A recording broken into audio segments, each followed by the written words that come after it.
Selamat pagi, semangat pagi. Assalamualaikum warahmatullahi wabarakatuh. Salam sejahtera, Om Swastiastu, Namo Buddhaya, salam kebajikan. Rahayu, salam. Apa kabar semuanya? Mudah-mudahan dalam keadaan yang sehat dan tidak kurang suatu apapun. Baiklah, masih bersama saya di mata kuliah Perilaku Konsumen atau Organization Behavior. Kali ini kita akan membicarakan masalah motivasi. Ya. Tapi sebelumnya izinkan saya untuk memulai berdoa bersama-sama untuk kelancaran jalannya perkuliahan kita hari ini. Untuk itu, mari kita berdoa bersama-sama menurut agama dan kepercayaannya masing-masing. Berdoa dipersilahkan.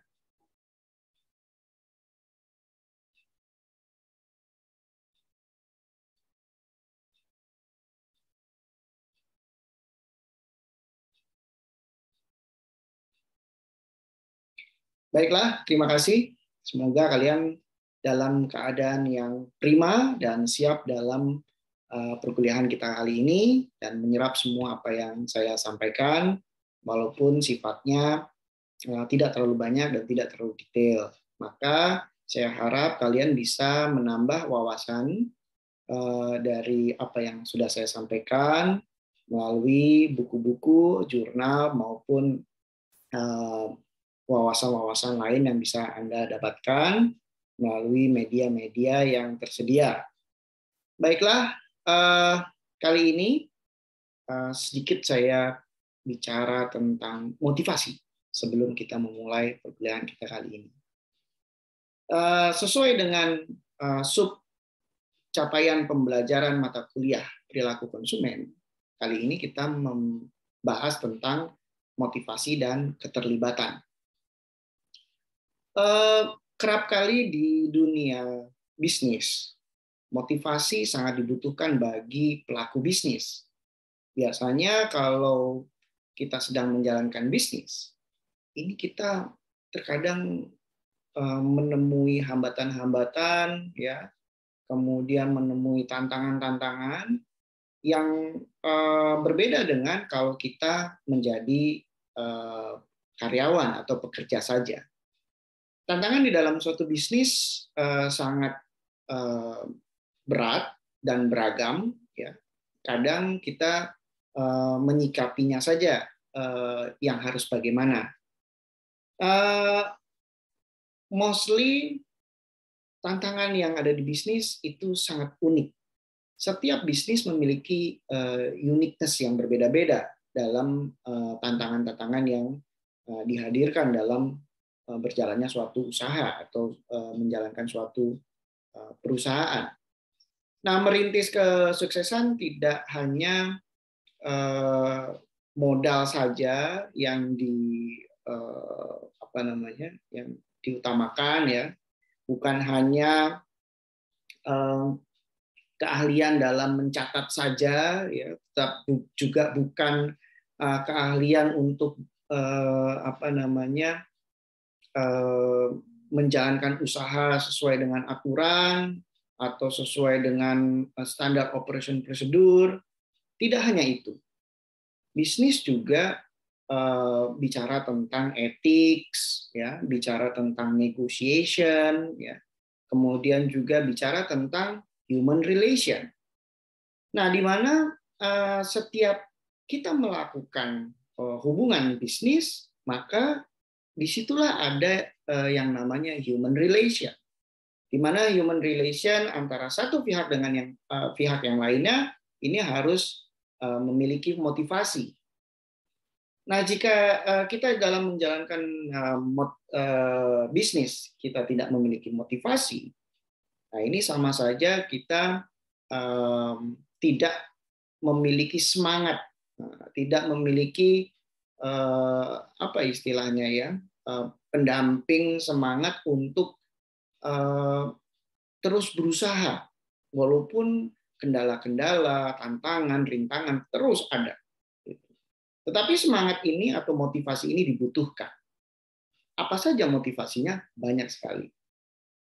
Nah, sedikit bicara tentang motivasi jika saudara ingin melakukan kegiatan di luar rumah misalnya ya. Nah, apa motivasi saudara untuk keluar rumah?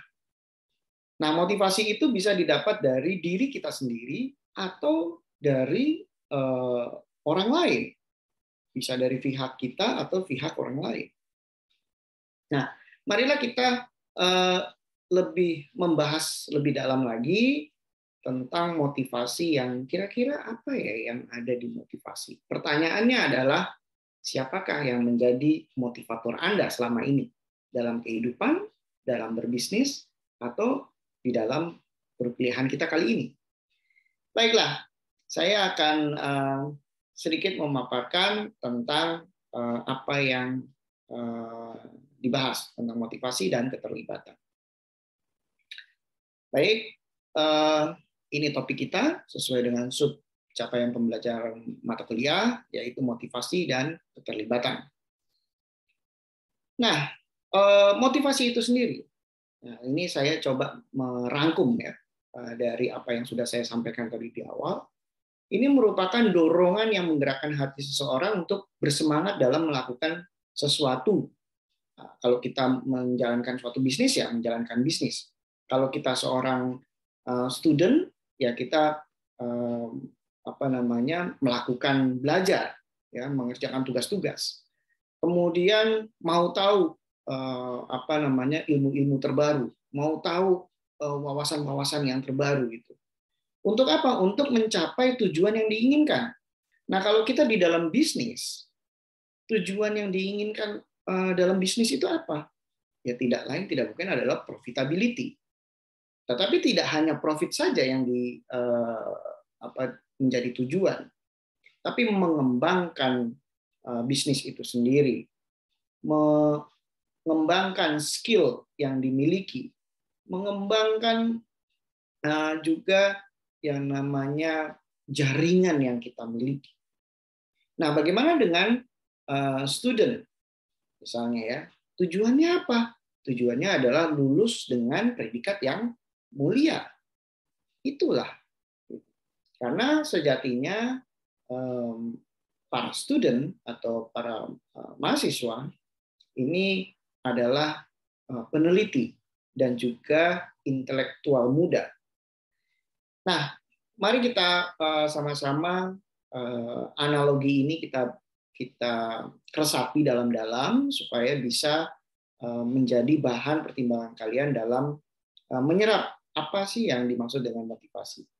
Nah, dari itu semua, maka segala sesuatu yang dapat menimbulkan dorongan atau semangat dalam diri seseorang ini dalam mengerjakan tugas-tugasnya, ini yang dinamakan motivasi. Gitu ya. Misalnya, kalau kita di dalam dunia bisnis, motivasinya apa? Motivasinya saya ingin bisnis saya ini melaju pesat. Saya ingin bisnis ini jalan terus. Saya ingin punya banyak klien. Motivasinya apa? Gitu ya. Motivasinya adalah supaya saya bisa meneruskan bisnis ini, supaya saya bisa mengembangkan bisnis ini. Ya. Nah, kalau di student bagaimana? Motivasinya apa? Motivasinya adalah belajar dengan baik, belajar mengerjakan tugas-tugas, gitu kan? Belajar jujur, belajar menjadi orang yang lebih baik. Mau meneliti hal apapun, kritis dan lainnya. Walaupun itu di dunia bisnis juga harus seperti itu ya. Sama saja. Jadi motivasinya apa?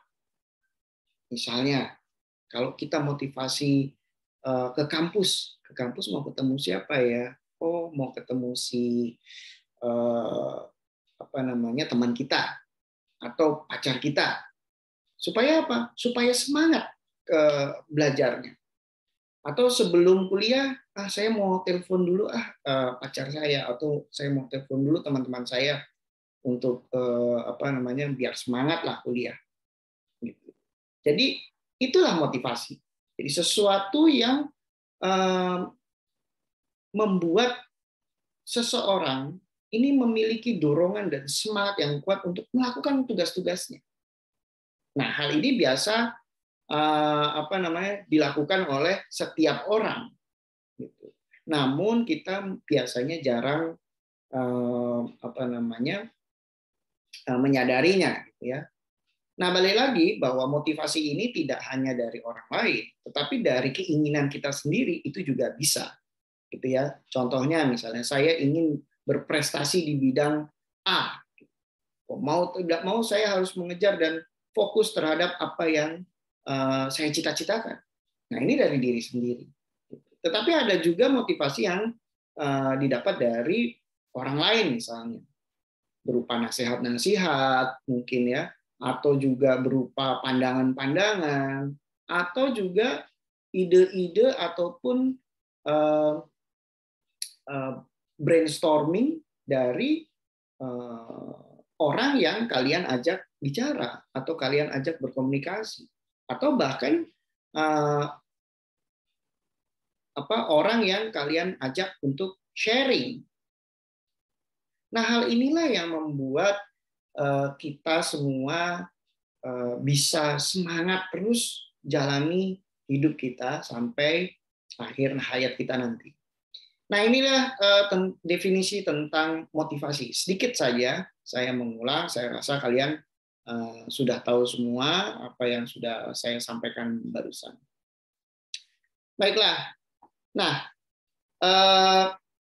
di dalam bicara tentang motivasi, kita tahu, saya rasa saudara juga tahu, sudah ada di mata kuliah sebelumnya di manajemen, pengantar manajemen atau Introduction of Management, ini membahas tentang teori Maslow.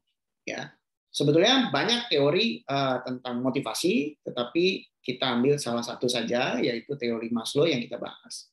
Ada teori macam-macam ya. Nah, kita masuk ke dalam teori Maslow. Teori Maslow ini dibagi menjadi 5 bagian. Pertama, motivasi self-actualization, di mana kita membutuhkan self-actualization ini sebagai diri kita. Harus bagaimana? Harus memiliki moral yang baik, kemudian kreativitas yang tinggi, spontanitas yang tinggi, dan juga kemampuan memecahkan masalah dan tidak berprasangka buruk serta mengedepankan fakta-fakta. Nah, ini adalah bagaimana kita mendapatkan self-actualization. Nah, self-actualization di dalam teori motivasi adalah motivasi yang paling tinggi dalam kehidupan seseorang. Kemudian kalau kita turun lagi, ada yang namanya self-esteem. Nah, self-esteem ini adalah bagaimana seseorang ini menjadi percaya diri terhadap apa yang telah dicapainya.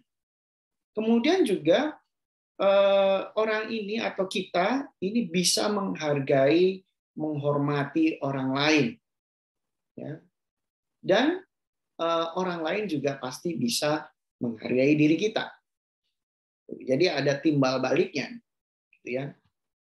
Kemudian ada juga motivasi love and belongings atau kecintaan dan belongings, gitu ya, merasa memiliki. Nah, ini biasanya seperti apa, gitu ya, love and belongings ini? Biasanya pertemanan, ya kan, kita kalau berteman itu biasanya grouping, ya, grouping bertiga, berlima atau bertujuh, gitu ya. Nah, ini juga ketika teman kita satu saja tidak hadir dalam suatu kegiatan, ini biasanya kita merasa kekurangan. Ini kayaknya si A belum ada nih, kemana ya? Ah, nggak enak nih kalau nggak si A ini datang, kok kayaknya nggak pas gitu. Nah, ini juga timbul rasa belongings antara kita di antara pertemanan. Kemudian juga family.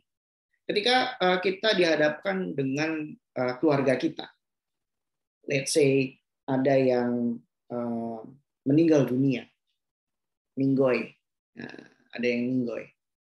Nah, ketika seseorang itu meninggal dunia, anggota keluarga kita akan sangat sedih sekali. Kenapa sedih sekali? Karena kita merasakan bahwa biasanya orang ini ada terus di depan kita.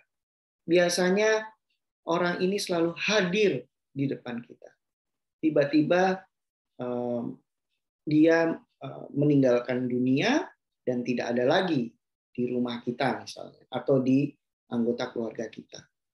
Nah, ini juga menimbulkan rasa yang mendalam, karena kita memiliki hubungan emosional antara misalnya adik dan kakak, atau ayah dan ibu, anak dan ibu, atau anak dan ayah, dan seterusnya. Nah, hal ini yang menyebabkan rasa memiliki antara anggota keluarga kita ini erat. Atau juga bisa dikatakan kita tidak mau kehilangan anggota keluarga kita. Nah, kemudian juga ada di dalam love and belongings juga ada sexual intimacy bagi yang sudah menikah. Ya. Sexual intimacy juga pasti merupakan teori motivasi juga, di mana kegiatan seksual itu juga melibatkan rasa dan emosi dari apa yang sehari-hari kepada pasangan kita. Seandainya pasangan kita tidak ada, atau pasangan kita meninggal dunia, nah, apa yang kita rasakan? Sudah tidak ada seksual intimasinya. Ya kan? Otomatis kita akan merasa kehilangan. Bukan seksual intimasinya saja, tetapi emosionalnya. Hubungan emosinya. Ya, hubungan kekerabatannya. Rasanya. Itu yang hilang. Ya, ini semakin menarik lagi kita membahas. Nah, kemudian manusia itu menurut Maslow juga memiliki kebutuhan akan keamanan atau safety, ya, safety for what? Nah, misalnya security of body, ya kan? Oh, terhadap diri kita. Kemudian security apa? Badan kita sehat, badan kita tidak apa-apa, tidak cacat, tidak kekurangan atau apapun, dan lainnya. Kemudian juga pekerjaan.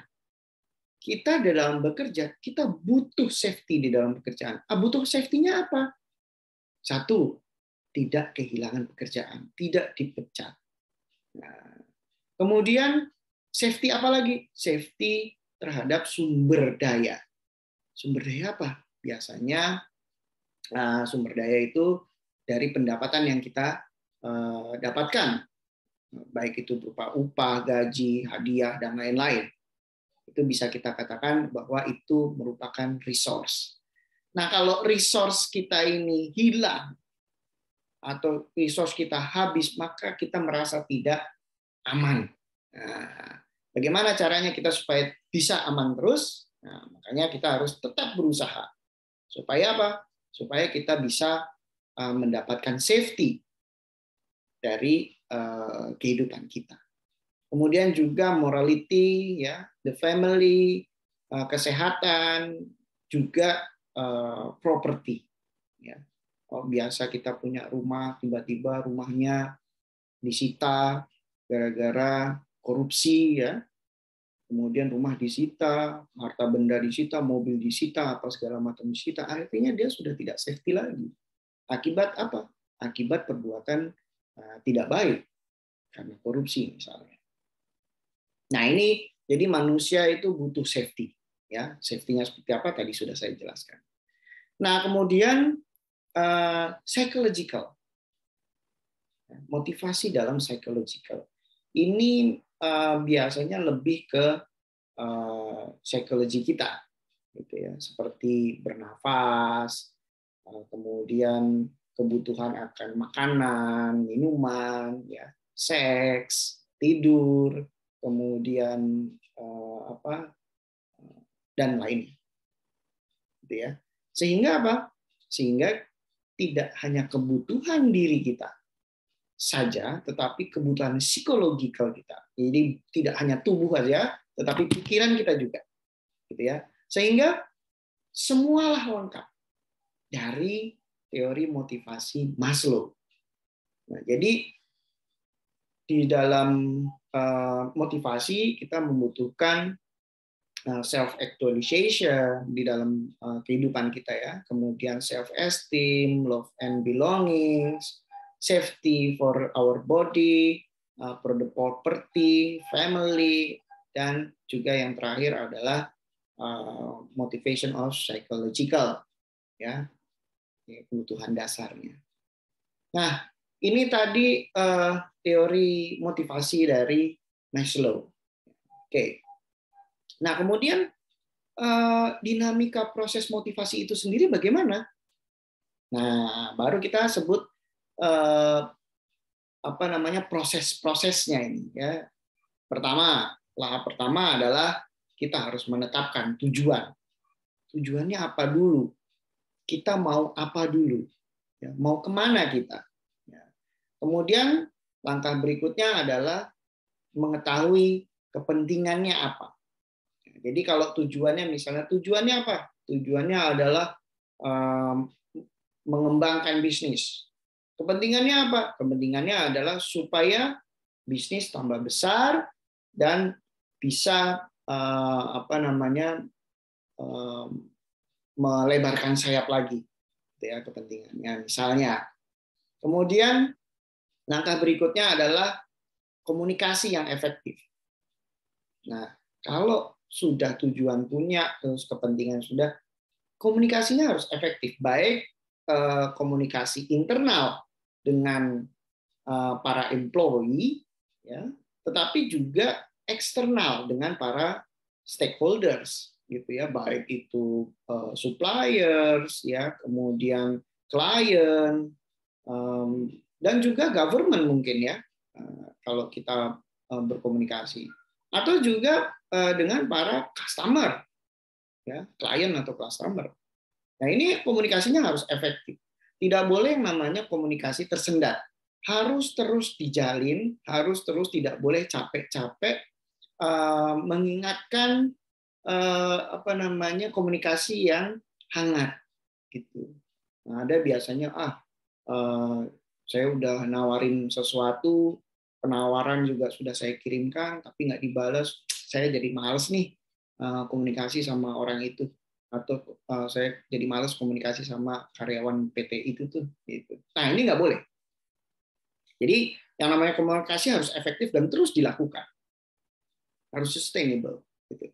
Sehingga apa? Sehingga nanti terjalin connectivity dalam jaringan kerja kita yang nantinya mungkin bukan sekarang didapatkan keuntungannya atau tujuannya. Mungkin nanti. Nah, hal ini harus tetap di-maintain. Kemudian langkah berikutnya adalah mengintegrasikan tujuan. Jadi kalau tadi kita anggap komunikasi efektifnya di internal perusahaan, atasan harus bisa memberikan tujuan yang jelas dan kepentingannya untuk apa kepada bawahan. Kemudian bawahan juga harus bisa menangkap apa sih keinginan dari top management, misalnya, ya, atau para managers. Nah, ini harus terintegrasi.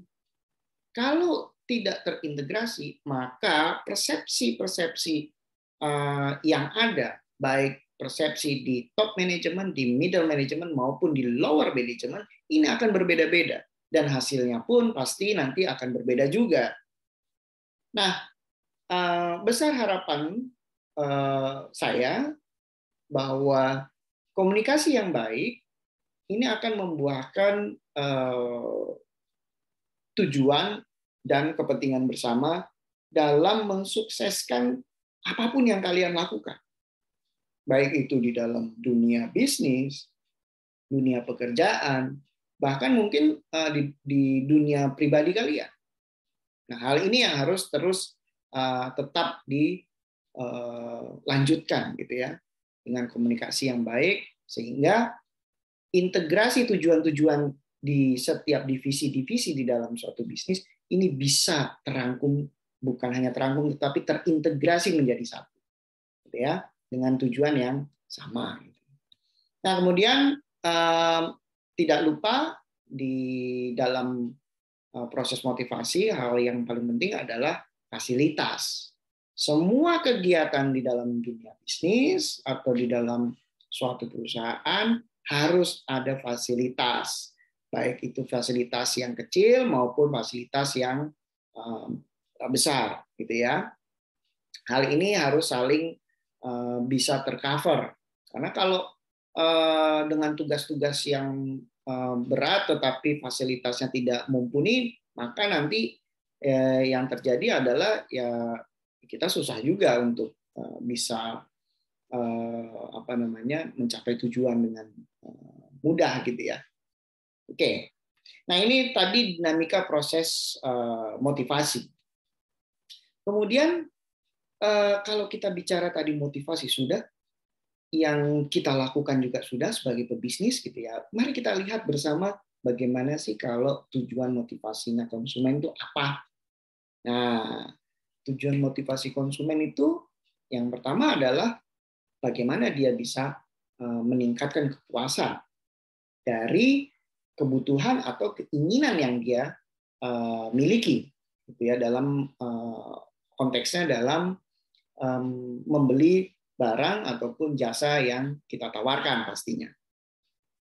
Nah, kemudian mempertahankan loyalitas. Nah, maka kalau konsumen merasa puas terus-menerus, maka dia akan loyal terhadap produk barang ataupun jasa yang kita tawarkan. Ya. Tapi jangan lupa kita untuk bisa memaintain hal itu. Karena tidak mudah memaintain konsumen dengan hanya menunggu pembelian berulang saja. Nah, hal ini harus cepat tanggap, mungkin bisa dilakukan dengan diskon-diskon, potongan harga, atau juga poin-poin gitu ya, untuk bisa meningkatkan motivasi konsumen. Gitu ya. Atau juga dengan poin yang didapat bisa ditukarkan dengan produknya atau potongan harganya gitu ya, sehingga konsumen tambah puas lagi gitu ya. Nah, hal ini harus pintar-pintar kita sebagai pemasar ataupun sebagai pelaku bisnis untuk mempertahankan loyalitas pelanggan. Nah, kemudian kita jangan lupa juga harus melakukan efisiensi. Nah, banyak pebisnis yang lupa ya, bahwa efisiensi itu penting sekali. Contohnya misalnya gini, banyak perusahaan besar melakukan iklan yang luar biasa mahal di televisi, gitu ya. Ada beberapa iklan yang relatif cukup mahal di prime time di televisi, tetapi hal ini sepertinya tidak terlalu digubris dengan perusahaan yang besar, karena mereka menganggap ini kecil-kecil saja. Gitu. Tetapi bagi perusahaan-perusahaan yang medium atau perusahaan-perusahaan perintis, ini sangat berat bagi mereka. Maka ada cara yang lebih efektif agar bisa mengefisiensikan iklan yang kita keluarkan atau kita tampilkan, gitu. Yaitu dengan menggunakan jaringan sosial ataupun media sosial. Nah, media sosial ataupun jaringan sosial ini bisa dikatakan efisien sekali dengan menggunakan media sosial, kita membuatnya, kemudian kita share di media sosial langsung bisa diterima di tangan konsumen. Beda dengan iklan di televisi atau di media lainnya yang kita sebagai pelaku bisnis tidak tahu efektivitas dari iklan tersebut. Tetapi kalau dari media sosial kita bisa langsung tahu siapa yang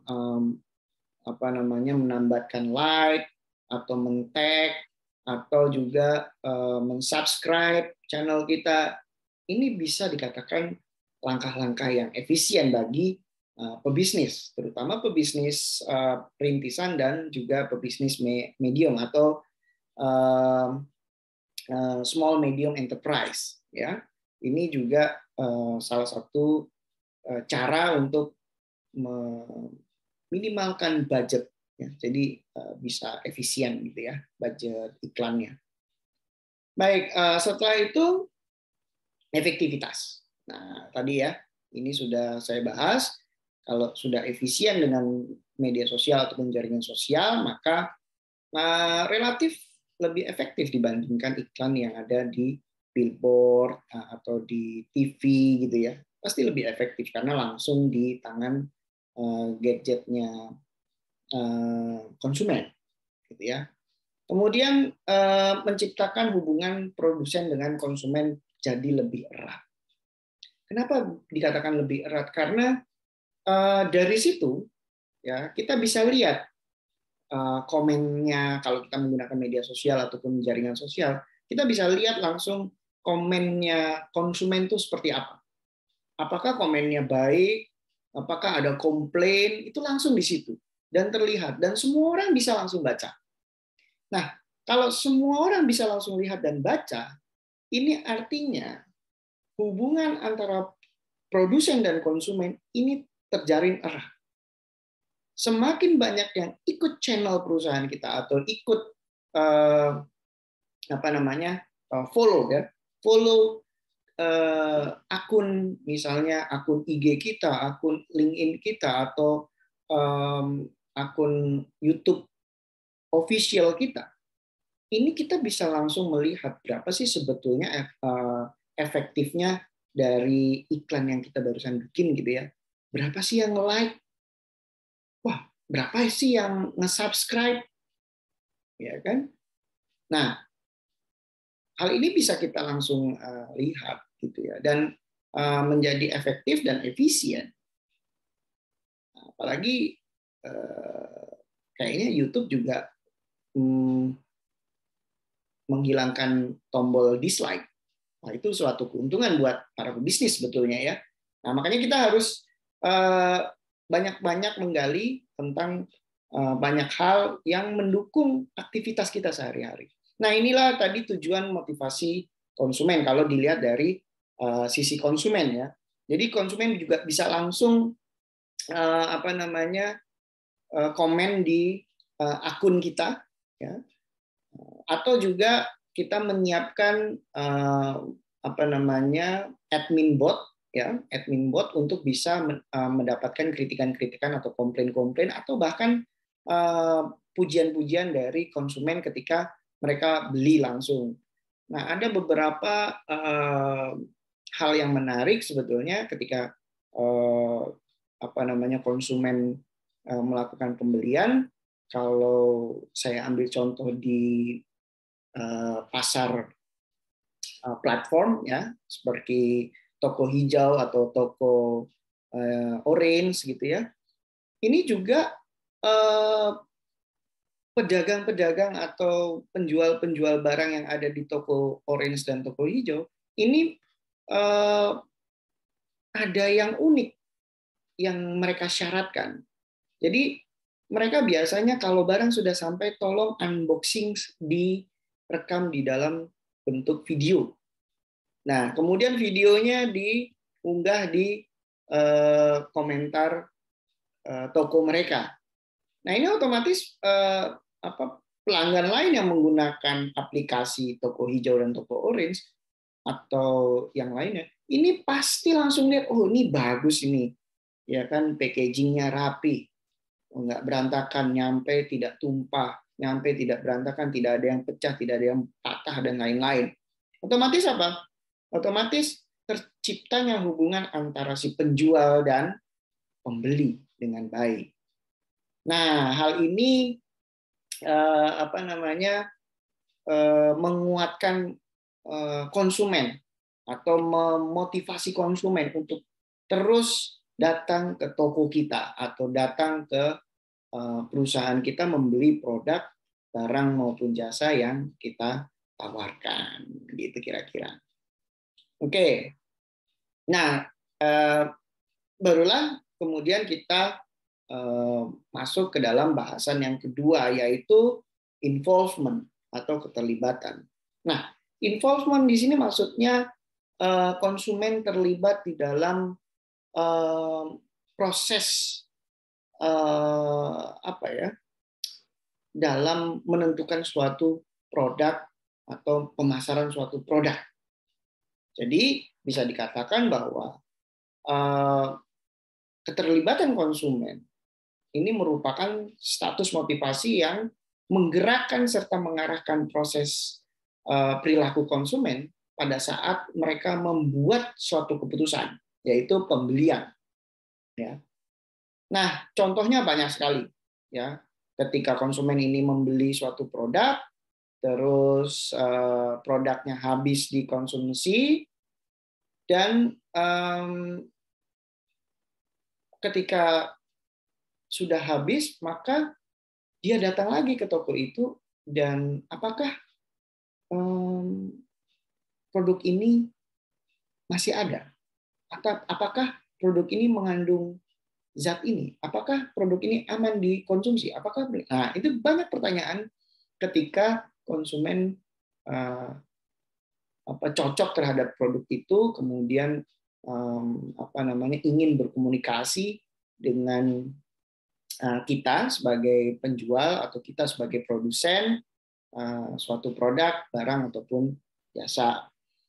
Nah, kita sebagai produsen ini harus benar-benar menyikapi hal ini sebagai bukan teror, bukan hambatan gitu ya, tetapi ini sebagai perhatian dari konsumen terhadap kita.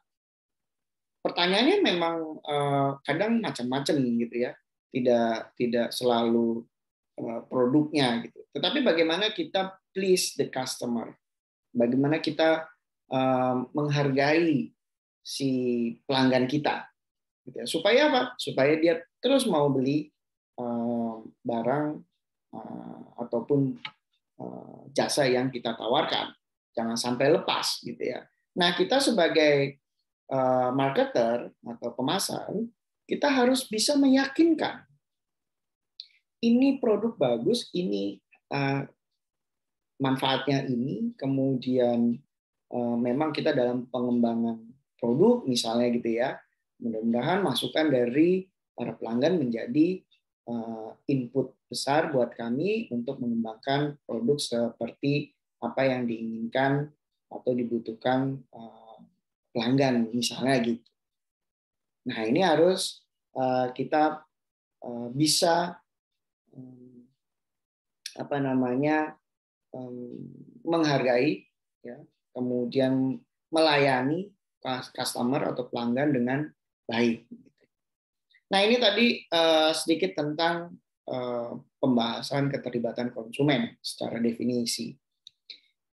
Nah, kemudian faktor-faktor apa yang mempengaruhi involvement si konsumen ini tadi ya? Pertama, mungkin jenis produk yang menjadi pertimbangan. Nah, kalau jenis produk banyak dipasarkan, misalnya contoh saja misalnya sabun atau shampoo, gitu ya. Semua sama menawarkan kebersihan, semua sama menawarkan higienitas, semua sama menawarkan harum yang enak atau elegan atau yang lain. Tetapi jenis produk ini tergolong jenis yang mana? Kita harus bisa membedakan. Kemudian karakteristik komunikasi yang diterima konsumen juga harus berbeda dengan produk-produk lain. Gitu. Kalau kita sama saja tidak ada keunggulan artinya. Nah, kalau tidak ada keunggulan, maka kita akan relatif kalah dengan produk-produk yang bisa menampilkan karakteristik komunikasi. Karakteristik komunikasi itu seperti tadi yang pernah saya sampaikan sebelumnya. Kita punya admin bot, mungkin kita punya media sosial yang bisa diakses konsumen, ya. Kemudian kita juga bisa mereply komentarnya, atau kita bisa memberikan minimal ya ucapan terima kasih atas masukan atau ide-idenya ataupun juga kritiknya, sehingga terjalin komunikasi dua arah. Nah, kemudian karakteristik situasi di mana konsumen bisa beroperasi. Nah, ini yang tadi saya sampaikan. Ada jalur komunikasi yang bisa dipakai untuk konsumen memberikan masukan-masukan, memberikan ide-ide, ya, atau juga memberikan kritikan-kritikan yang nantinya dipakai oleh perusahaan dalam mengembangkan produk yang dipasarkan, sehingga nanti ya ide-ide, masukan dan kritikan ini menjadi bahan riset perusahaan. Apakah betul konsumen merasa begini? Apakah betul konsumen menginginkan seperti ini? Atau apakah betul konsumen membutuhkan hal yang A, B, C, D, E? Nah, ini menjadi riset, menjadi pengembangan, ya. Kemudian dimasukkan ke dalam kebijakan perusahaan untuk memproduksi produk pengembangan yang baru. Nah, kemudian setelah itu perilaku konsumen. Yang perilaku konsumennya kita lihat dulu nih. Ada yang kadang-kadang konsumen-konsumen yang ya dalam tanda kutip mulutnya nggak disekolahin gitu misalnya ya. Banyak netizen itu, aduh, kalau kita baca di media sosial kok sepertinya harus berkata-kata yang sopan, harus berkata-kata yang baik, ya, tidak mengumpat, tidak menyudutkan seseorang atau juga tidak mengintimidasi. Seharusnya seperti itu. Tetapi netizen kita luar biasa bahasanya, dalam tanda kutip luar biasa, gitu ya. Mungkin kalian saudara bisa lihat di komentar-komentar media sosial dari netizen kita. Sebaiknya mari kita sadarkan para netizen untuk bisa bersikap baik, tidak hanya perilakunya saja di dunia nyata, tetapi juga berperilaku baik di komentar-komentar di dunia maya, baik di kolom komen atau kolom testimoni dan lainnya. Oke, nah kemudian kalau tadi kita bicara tentang faktor yang mempengaruhi keterlibatan, nah ini ada faktor anteseden dari keterlibatan. Ini apa aja? Kemungkinan bisa dari faktor pribadi atau juga faktor dari produk itu sendiri.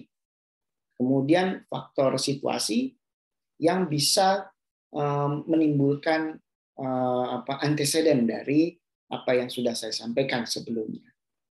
Well, saya rasa kita sudah sampai di penghujung perkuliahan kita kali ini. Wah, di depan saya sudah ada, di depan kalian juga sudah ada jalan protokol. Kira-kira kalian tahu nih tempatnya di mana. Ini kira-kira di Tebet di Pancoran, ya, di Jakarta. Kita lihat semua orang yang ada di jalan ini memiliki motivasi yang berbeda-beda. Ya, semua orang yang ada di jalan ini, yang ada di kendaraan, yang ada tidak di kendaraan, mungkin ada di pinggir-pinggir jalan yang masih menunggu transportasi umum. Kita lihat mereka semua memiliki motivasi yang berbeda-beda dalam menjalani hari ini. Bagaimana dengan hari kalian? Apakah sudah termotivasi? Baiklah, itu saja yang bisa saya sampaikan. Terima kasih sudah ada di kelas saya. Selamat pagi, semangat pagi. Assalamualaikum warahmatullahi wabarakatuh. Salam sejahtera. Om Santi Santi, Namo Buddhaya. Salam kebajikan. Rahayu, Salam.